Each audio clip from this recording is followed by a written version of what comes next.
Absolutely. I feel like our city, our municipality is extremely progressive, and they are embracing it, and they are embracing the concept of limited parking.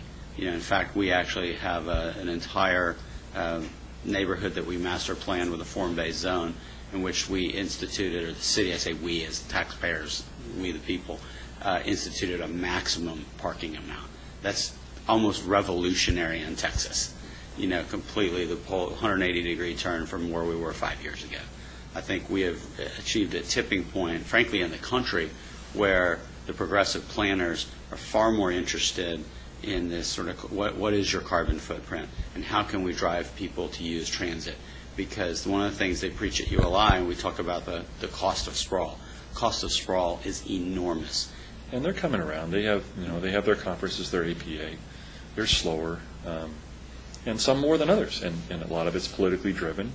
Most of, I think I said it earlier, most of the politicians, sort of count their votes mostly from the single-family neighborhoods. And so typically, if you can stay away from the single-family neighborhoods, and you're not hurting anybody else, you can do more interesting stuff and more innovative stuff. I'm sure that's true in David's city case. If they were trying to do it close to some single-family houses, I think it would be a whole different discussion, wouldn't it? Big time. Yeah. So. And I also think if gas ever spiked to $5 or $6 a gallon, you want to watch just the reaction to what Jim's doing immediately dissipate, gone. Not only they'll be calling him asking for help because that's the only solution. I also say parking is really more than what's on your property, and I think you heard me say that earlier. It's really about what's the parking that's available around you. If you have a big parking garage next door, why would you want to put parking in it if they could share that parking with some other use that was using it at a different time of day? Office is a classic with residential. They're there during the daytime, but the garages sit around at night. And residential, most of the time, parking is needed at night.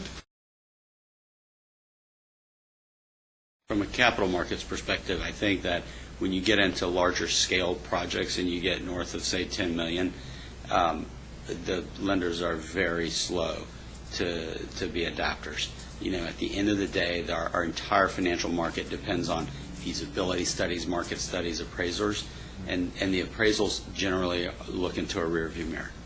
And they want to say, well, how did the guy do down the street? What did the project do? Well, gosh, they didn't do that. So it's much more challenging from a capital perspective as you go up the size. If you're doing a $5 million project or a $4 million project, I don't think there's as much pushback. It's based on a personal balance sheet. At the same time, if you're doing a $20, $30, $50 million project, just how big is your balance sheet? Because if your balance sheet's big enough and you show the cash flow, et cetera, the banks will loan you money. Mm-hmm.